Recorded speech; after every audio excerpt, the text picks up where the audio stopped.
नमस्कार, अपना प्रदेश उत्तर प्रदेश उत्तराखंड देख रहे हैं आप। मैं हूं आपके साथ पूजा मोहन पांडे। बुलेटिन की शुरुआत करते हुए सबसे पहले आपको बता दें, कांग्रेस के वरिष्ठ नेता स्वर्गीय हेमवती नंदन बहुगुणा के जीवन पर आधारित एक पुस्तक विमोचन से पहले चर्चा में आ गई है।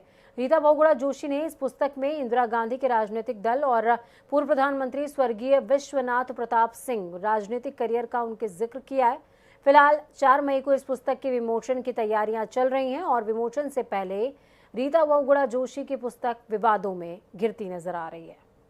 कांग्रेस के वरिष्ठ नेता हेमवती नंदन बहुगुणा के जीवन पर आधारित एक पुस्तक विमोचन से पहले चर्चा में आ गई है। क्या है इस पुस्तक में और उस पुस्तक को किसने लिखा है? रीता बहुगुणा जोशी भारतीय जनता पार्टी की सांसद हैं। इस समय पुस्तक में क्या कुछ है, जानकारी के साथ हमारे इंदिरा गांधी उसमें जिक्र है थोड़ा सा कि राजनीतिक डर था उनको, ये क्या चीज थी उसको लेकर के। देखिए, उत्तर प्रदेश की इंदिरा जी भी थी, उत्तर प्रदेश से बहुगुणा जी भी थे। और बहुगुणा जी को जब इतने कठिन काल में यहाँ पर मुख्यमंत्री बना के भेजा गया, जो उन्होंने लोकप्रियता ग्रहण की, वो कहीं ना कहीं लोगों को चुभने लगी। और मुझे लगता है, ये खुलेआम तो ना किसी ने नहीं कहा, लेकिन मुझे लगता है कि उत्तर प्रदेश में कोई भी इतना पावरफुल ना हो, शक्तिशाली, कि वो केंद्रीय या राष्ट्रीय नेतृत्व का चैलेंज करने लगे। ये उनके दिमाग में निश्चित रूप से आ गया था, क्योंकि बहुगुणा की लोकप्रियता हिंदू में, मुसलमानों में, अल्पसंख्यकों जिनमें कह लीजिए, उनका श्रमिकों में, कर्मचारियों में उनका बहुत मानदान हो गया था। और किसानों में विनोबा भावे ने तो उनको मिट्टी नंदन की उपाधि दे दी थी कि तुम तो मिट्टी के लाल हो। तो इस तरह से उनकी लोकप्रियता कहीं ना कहीं जरूर उनके मनोभाव पर उस मनोभाव को प्रभावित किया होगा, ऐसा मैं समझ कर चलती हूँ। वो सारे मैंने घटनाओं का प्रसंग इसमें दिया है कि कैसे कैसे मतभेद के क्या क्या कारण रहे होंगे। 1, 2, 3, 4, 5, 6 मैंने उसको एक तरफ से वृत्तांत दिया है। दीदी, ये पुस्तक कितने दिन में आपने लिखा है और किस तरीके से आपने अंदर जागरूकता आई कि इस पर एक बड़ा विषय है, तमाम नेताओं के इसमें पोल खुल गए हैं, जो कि बहुत सारी लोग बातें जो समाज के लोग नहीं जानते थे, इस पुस्तक में ऐसी बातें भी हैं। तो किस तरीके से आपके अंदर प्रेरणा आई कि ये पुस्तक लिखा जाए ताकि समाज में सब लोग जाने? मेरे पिताजी जब मृत्यु हुई तो हम लोगों ने तो उम्मीद नहीं की थी, वह कब जल्दी चले गए। तो उनके जो प्रपत्र वगैरह थे, जो उनके पेपर्स तो बहुत अच्छे से संयोजित नहीं थे। तो मैंने इकट्ठे करने शुरू किया। करते करते 1997-98 तक मैं पहला ड्राफ्ट तैयार कर पाई, और वो थोड़ा कच्चा पक्का ड्राफ्ट हुआ, पब्लिश हुआ। लेकिन फिर जब ये कोरोना आया और मैंने उनके 3-3 अलमारी में भरे हुए कागजों को एक एक करके स्कैन किया, तो माइन ऑफ इंफॉर्मेशन थी। तो फिर उसको लेकर फिर मैंने उसको नए तरीके से रचा किताब को, और मूल तो आधार वही है जो था, लेकिन अब बहुत विस्तृत उसमें जानकारियां हैं। और अंग्रेजी का संस्करण पहली बार आ रहा है, पहली बार। तो हेमवती नंदन बहुगुणा पॉलिटिकल क्रूसेडर अभी पहली बार इंग्लिश में आ रहा है। हिंदी में हेमवती नंदन बहुगुणा भारतीय चेतना के संवाहक ये आ रहा है। तो कैसे उस व्यक्ति ने कभी अपने सिद्धांतों से कॉम्प्रोमाइज नहीं किया, कभी भी उन्होंने सत्ता का लोभ नहीं किया, और कैसे वो अपने, अब जो भी हो, आप कह सकते हैं कि उनकी जो विचारधारा थी वो सही थी नहीं थी, उन्होंने जो निर्णय लिए वो सही थे कि नहीं थे, वो आलोचना हो सकती है, पर अपने मूल चिंतन से, जो गांधीवादी चिंतन था, जो उनका गांधी नेहरू फ्रेमवर्क का चिंतन था, उसको कभी नहीं छोड़ा। शुक्रिया दीदी। 325 पेज में हेमवती नंदन बहुगुणा के जीवन पर आधारित पुस्तक में तमाम वो चीजें सामने आ गई हैं जो शायद लोगों को नहीं पता था। रियाज के साथ अनुप सिंह, जनता टीवी, लखनऊ। बीजेपी में आने की अटकलों के बीच शिवपाल आजम की मुलाकात पर भाजपा के सहयोगी दल निषाद पार्टी के अध्यक्ष और कैबिनेट मंत्री संजय निषाद ने कहा कि शिवपाल को अपराधी प्रवृत्ति के लोगों से नहीं मिलना चाहिए। जब सवाल किया कि क्या लोकसभा चुनाव नजदीक आने के बाद ज्वाइन करेंगे, तो संजय निषाद ने कहा कि मुख्यमंत्री के सिद्धांत से प्रभावित होकर लोग भाजपा में आना चाह रहे हैं। तो वहीं इस दौरान हमारे संवाददाता से खास बातचीत करते हुए उन्होंने और क्या कुछ कहा है, क्या कुछ अनावृत किया है, सुनिए। उत्तर प्रदेश 2022 के विधानसभा चुनाव के बाद लगातार समाजवादी पार्टी में अंतर्कलह जारी है। ऐसे में लगातार अटकलें लगाई जा रही थी कि शिवपाल यादव भाजपा का दामन थाम सकते हैं, लेकिन उस बीच आजम खान से मुलाकात करके उत्तर प्रदेश का सियासी पारा बढ़ा दिया है। इस पर खास बातचीत के लिए इस समय हमारे साथ मत्स्य मंत्री संजय निषाद जी मौजूद हैं। संजय जी, पहले तो मुलाकात योगी आदित्यनाथ से, फिर सीधे आजम खान से जेल में, आखिर ये प्रदेश में चल क्या रहा है और शिवपाल जाने वाले किधर हैं? ये तो वही बताएंगे, उन्हीं से पूछा जाना चाहिए, ये उनका विषय है। लेकिन मैं ज़रूर माननीय शिवपाल जी को सुझाव दूंगा। उन्होंने एक पार्टी बनाई है, उसके वो राष्ट्रीय अध्यक्ष हैं। उनकी पार्टी की कुछ नीतियाँ होंगी, उसका प्रचार प्रसार होना चाहिए। उनके कुछ कार्यकर्ता होंगे, उनके मंशा के अनुरूप काम करना चाहिए और ऐसे अपराधियों से नहीं मिलना चाहिए जिनके खुद अपराध हो और जेल में निरुद्ध हैं। उनको न्यायालय अगर बरी कर दे तो मिलना चाहिए। आज के दिन में जो ऐसे जहरीले भाषण देते हों, जो जहरीले समाजद्रोही काम करते रहे हों और न्यायालय ने उन्हें निरुद्ध कर रखा हो, तो ऐसे लोगों से बचना चाहिए। यही सवाल है मेरा कि आजम खान पे 80 से ज़्यादा मुकदमे दर्ज हैं और ये भाजपा सरकार में ही उनको जेल में डाला गया है। शिवपाल का मुलाकात होता है योगी आदित्यनाथ से, लगभग 20 मिनट तक उनकी मुलाकात होती है और ऐसी अटकलें उत्तर प्रदेश में चलती हैं कि शिवपाल आज नहीं तो कल भाजपा का दामन थाम लेंगे। लेकिन उस बीच उस शख्स से वो मुलाकात करते हैं जो कि सबसे इस समय योगी आदित्यनाथ की आंखों में बिल्कुल धंसे हुए हैं। देखिए, मैं अपने माननीय मुख्यमंत्री जी को बधाई दूंगा, धन्यवाद दूंगा। अक्षय हृदय सबसे वो गले मिलते हैं, सबको समय देते हैं, कोई बिना भेदभाव के योजनाओं का भी लाभ देते हैं, मिलते भी हैं, उनकी मदद भी करते हैं। लेकिन उत्तर प्रदेश से माफिया राज, गुंडा राज खत्म करने के लिए प्रयास भी करते हैं और उसमें जो सहयोग दे उसी को साथ भी लेते हैं।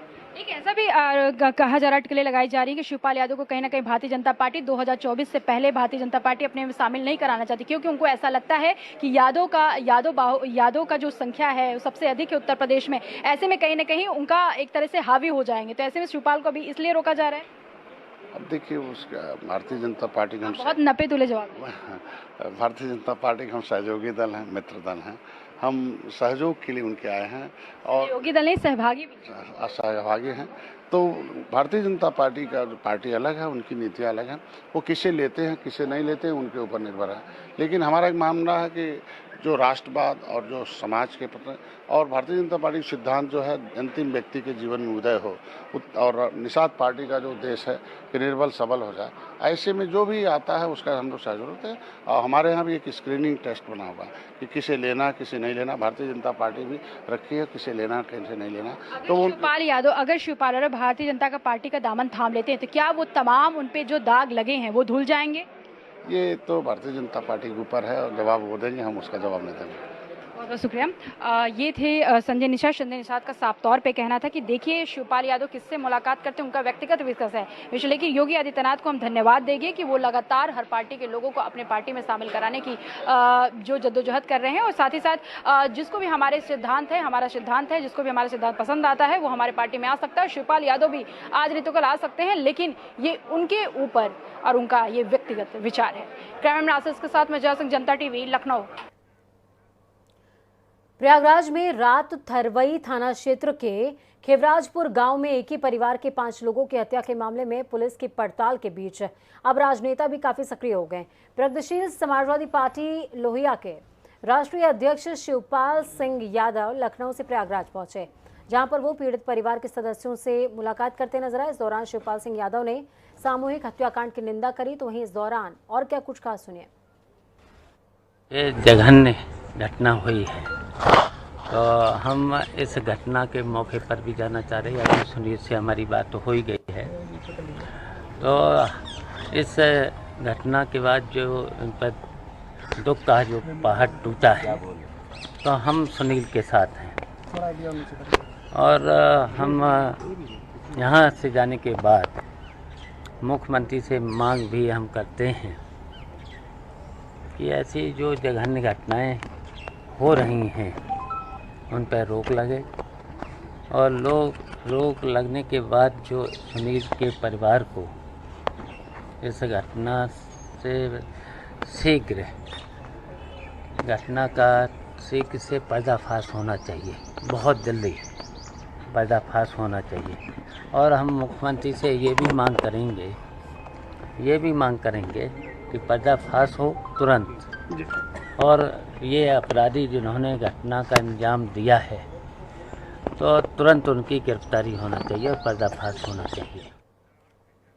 मथुरा में श्री कृष्ण जन्म स्थान पर लाउड स्पीकर की आवाज कम कर दिए जाने के बाद उसे सटे ईदगाह में जुमे की नमाज के दौरान लाउड स्पीकर नहीं बजे।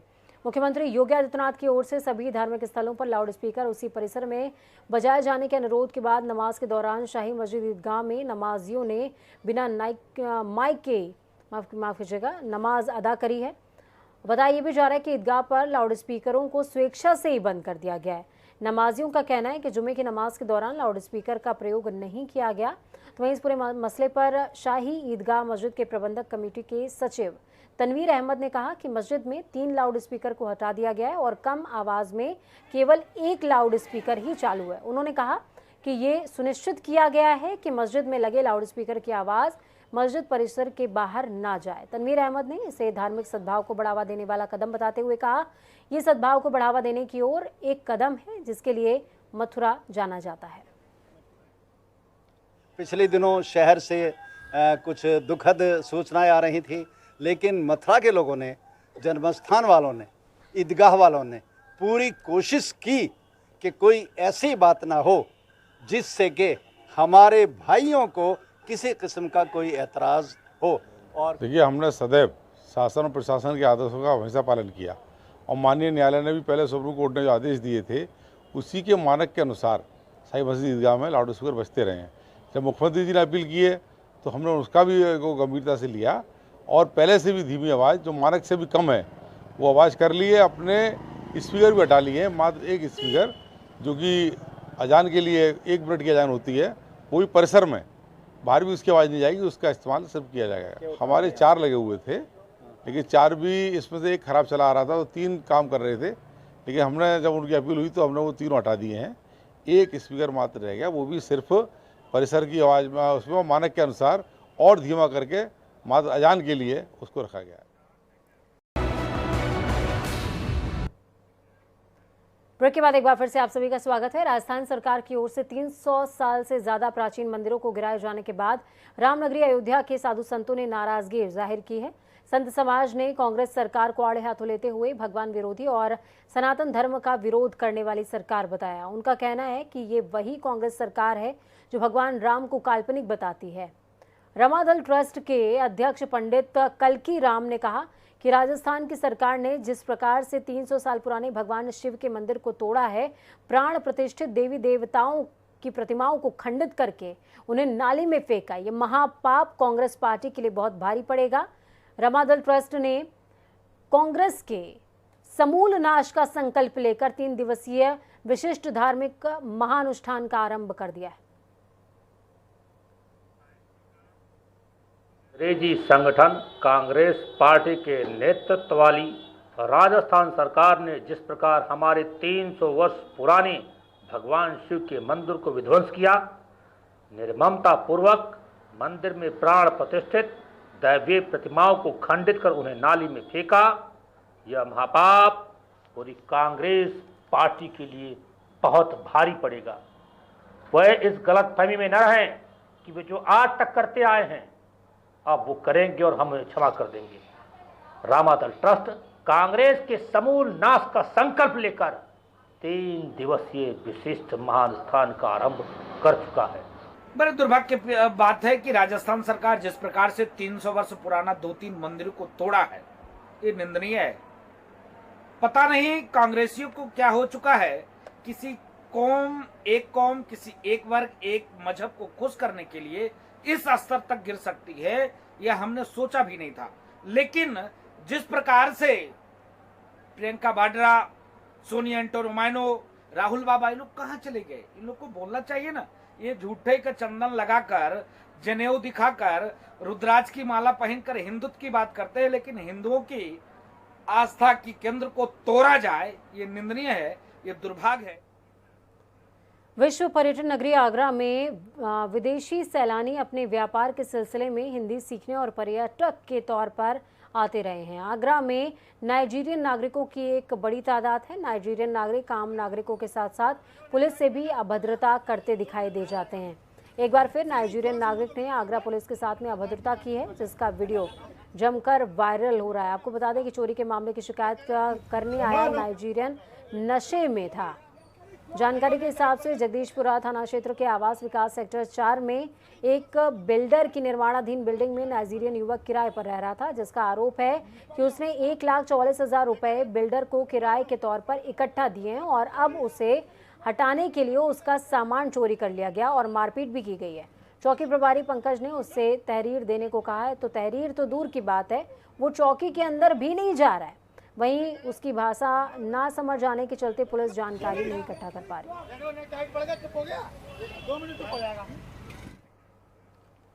कौशाम्बी में एक शादी समारोह में रियल लाइफ का टशन रियल लाइफ में भी देखने को मिला, जिसका एक वीडियो सोशल मीडिया पर बड़ी तेजी से वायरल हो रहा है, जिसमें एक युवक दूल्हे के रथ पर चढ़ जाता है, बंदूक के साथ डांस करता नजर आ रहा है। वीडियो सामने आने के बाद पुलिस महकमे में उन थानेदारों की नींद उड़ गई है जिनके इलाके में बीती रात शादी बारात के साथ ये कार्यक्रम हुआ है।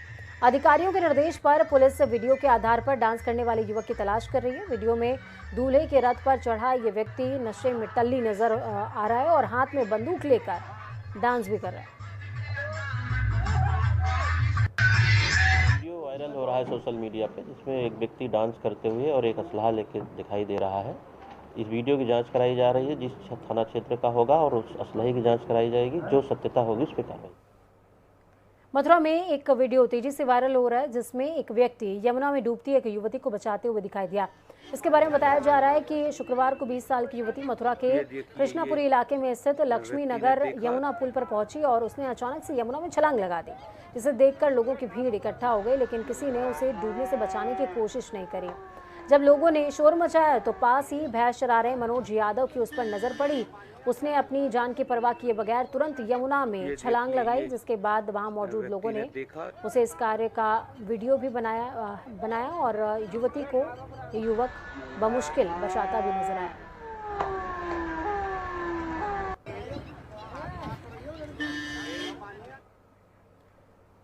खबरों में आगे बढ़ेंगे, बात उत्तराखंड की करेंगे। इस साल अब तक चारधाम यात्रा को लेकर किसी तरह की पाबंदी नहीं है। ऐसे में उम्मीद जताई जा रही है कि रिकॉर्ड संख्या में तीर्थयात्री उत्तराखंड पहुंचेंगे। इसको देखते हुए प्रशासन और पर्यटन विभाग की तैयारियां युद्ध स्तर पर चल रही हैं। सभी विभागों के पास तैयारियां दुरुस्त करने के लिए 25 अप्रैल तक का टाइम है, लेकिन अभी तक कई तैयारियां नदारत नजर आती हैं। कोरोना टेस्टिंग से लेकर सड़क निर्माण तक कई ऐसे काम हैं जिस हाईवे का काम कछुआ गति से चल रहा है। यहाँ सड़क बेहद जर्जर स्थिति में है। अगर यात्रा से पहले काम पूरा नहीं हुआ तो इसका सीधा असर चारधाम यात्रा पर पड़ेगा। गंगोत्री राष्ट्रीय राजमार्ग पर चंबा से लेकर धरासू के बीच 12 से अधिक डेंजर जोन है। कड़ीसौड़ के पास रोमल गांव धार में भूस्खलन जोन सक्रिय बना हुआ है। वहीं दूसरी ओर यमुनोत्री धाम की बात करें तो यमुनोत्री राष्ट्रीय राजमार्ग पर धरासू बैंड से लेकर सिल्क्यार के बीच 2 बड़े डेंजर जोन हैं। सड़क की हालत भी बदहाल है। डाबरकोट भूस्खलन जोन का भी ट्रीटमेंट नहीं हुआ है। पालीगाड़ से फूलचट्टी तक सड़क पर गड्ढे ही गड्ढे बने हुए हैं। केदारनाथ राष्ट्रीय राजमार्ग पर भी बसवाड़ा, बडासू और डोलिया देवी के पास डेंजर जोन है। बारिश के दौरान भूस्खलन के कारण इस हाईवे में यातायात में बहुत ही दिक्कतें सामने आती हैं। इसके अलावा गैरीकुंड को जोड़ने वाली 5 किलोमीटर की सड़क भी बेहद संकरी है। ऐसे में उम्मीद है कि जल्द से जल्द प्रशासन और सरकार इन मुद्दों पर गौर करे और जल्द से जल्द जनता के लिए तैयारियों को दुरुस्त किया जाए। जनता टीवी के लिए अमनप्रीत सिंह की रिपोर्ट। कुमाऊं के जंगलों में लगी आग पर कुमाऊं कमिश्नर दीपक रावत ने जिलाधिकारियों को सख्त निर्देश दिए हैं। कमिश्नर रावत ने सभी जिलाधिकारियों को जंगल की आग को नियंत्रण के उपाय के निर्देश दिए हैं। उन्होंने कहा कि क्रूज स्टेशन के प्रभारियों की जवाबदेही तय करनी होगी। जंगलों की आग को लेकर प्रशासन, वन विभाग और पुलिस इंटीग्रेटेड को सिस्टम से मॉनिटरिंग करना होगा। इसकी वीसीबी मैंने बुधवार को ली थी। इसमें अभी लगभग 750 हेक्टेयर के आसपास जो वन भूमि है उसको नुकसान हुआ है, रिजर्व फॉरेस्ट में भी और वन पंचायत में भी। पहला निर्देश तो मेरा यही था कि जो फॉरेस्ट डिपार्टमेंट की ऐप के माध्यम से मॉनिटरिंग होती है कि कहाँ कहाँ पे टेम्परेचर ज़्यादा है, मतलब वहाँ पे आग हो सकती है, उसकी इंटीग्रेटेड तरीके से हम लोग मॉनिटरिंग करें। इंटीग्रेटेड से रुड़की नगर निगम के सभागार में हुई बोर्ड बैठक एक बार फिर से हंगामे की भीड़ चढ़ गई। इस बैठक में पार्षदों और मेयर के बीच में काफी तनातनी चली। बोर्ड की बैठक का शुरू होने से पहले ही खानपुर विधायक उमेश शर्मा ने अपना संबोधन किया, जिसमें उन्होंने नसीहत देते हुए मेयर, पार्षदों और नगर अधिकारियों से नगर के विकास और नगर हित को मिलाकर के कार्य करने का आह्वान किया था। आपको बता दें कि इस बैठक में 62 प्रस्ताव लाए गए थे, लेकिन मेयर ने एक पर भी मुहर नहीं लगाई, जिसके बाद तनातनी का दौर देखने को मिला।